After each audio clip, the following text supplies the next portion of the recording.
What's up, Pyros? J Van Pyro here. Today I'm going to show you a little 200 gram cake board that I built. I built it in like an hour, so it was a rush job. I'm hoping it all works and there's no delays and stuff doesn't go out and I have to relight it.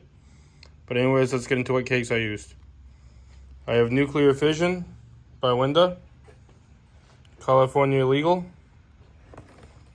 2 Trillbillion to Crackle Peony by Dominator, 2 Flabbergasted by Winda, 1 Whomping Willows by Shockwave, 3 Wicked by Power Pact, 1 Sky Painter Old School, 1 Cyclone Warning by Winda.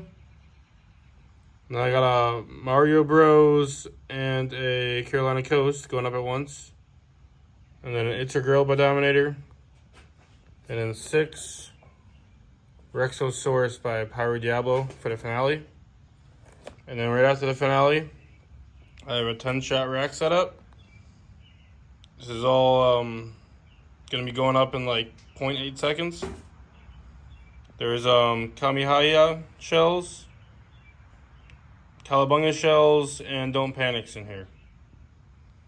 Hope you guys enjoy it. See you at the shoot site.